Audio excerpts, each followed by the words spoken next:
Bismillahirrahmanirrahim. Assalamualaikum warahmatullahi wabarakatuh. Saya Luqman Hakim bin Mustafa Kamal bernombor matrik A179506. Pada hari ini, kita mengagungkan dan memperingati tokoh ulama serta pemimpin yang meninggalkan jejak penting dalam sejarah dan kehidupan Islam di Malaysia. Antaranya adalah Tok Guru Ni Abdul Aziz Nikmat. Tok Guru lahir pada tahun 1350 Hijrah iaitu tahun 1931 Masihi di Kampung Pulau Melaka, Kota Baru, Kelantan. Beliau dipanggil dengan penuh hormat sebagai Tok Guru.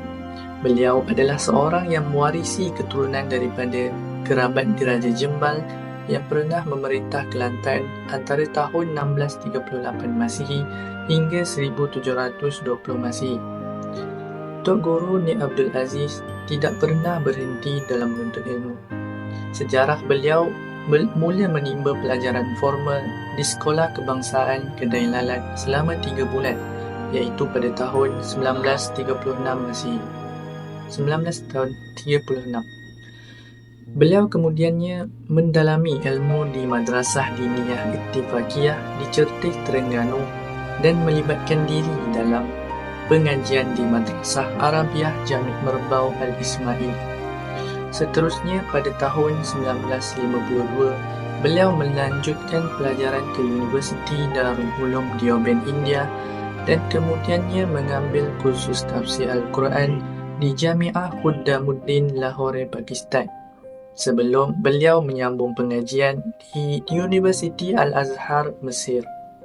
Setelah hampir 10 tahun di perantauan, Tok Guru Ni Abdul Aziz pulang ke tanah air pada tahun 1962 pada usianya 31 tahun.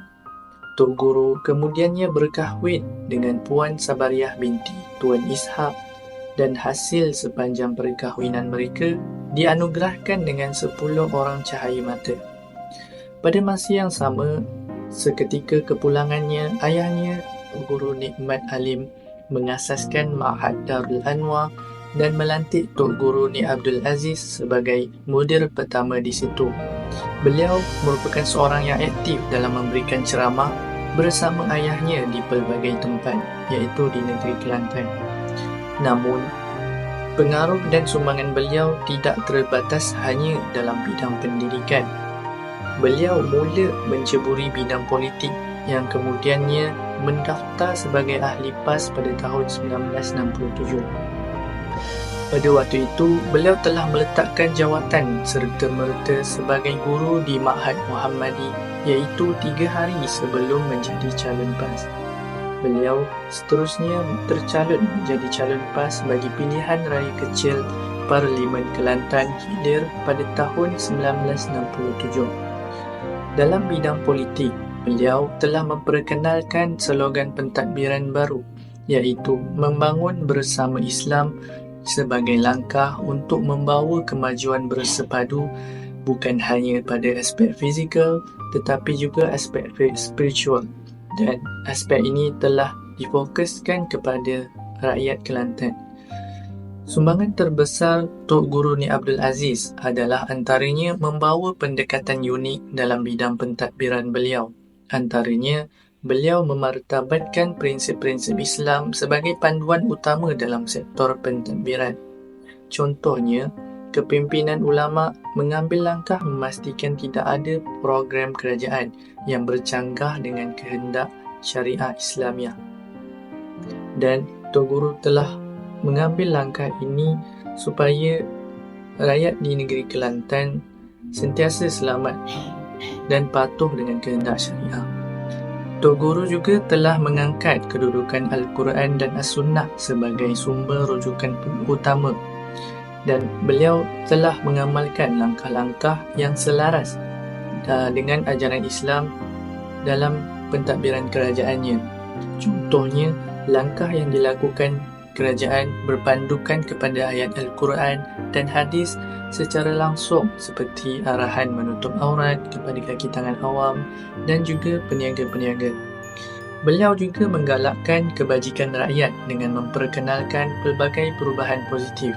Antaranya, Pentadbiran beliau mendukung kebajikan orang awam, kaki tangan kerajaan, golongan wanita, orang bukan Islam dan juga sebagainya.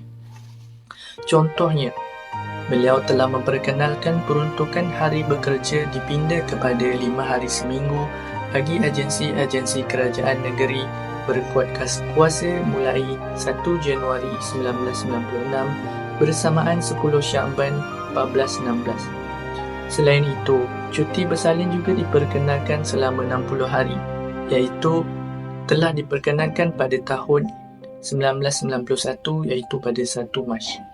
Sehingga pada hari ini, Tok Guru Ni Abdul Aziz Nikmat terus dihormati sebagai seorang yang berupaya menjadikan prinsip-prinsip Islam sebagai asas dalam kehidupan seharian mereka. Kehadiran Tok Guru juga telah membawa perubahan positif dalam masyarakat Malaysia, terutamanya pada penduduk di negeri Kelantan yang merupakan tempat kelahiran beliau. Hasil daripada cerita ini, semoga kita semua dapat terus mengambil iktibar dari sumbangan dan sebagai pengajaran daripada kehidupan beliau. Sekian daripada saya, terima kasih.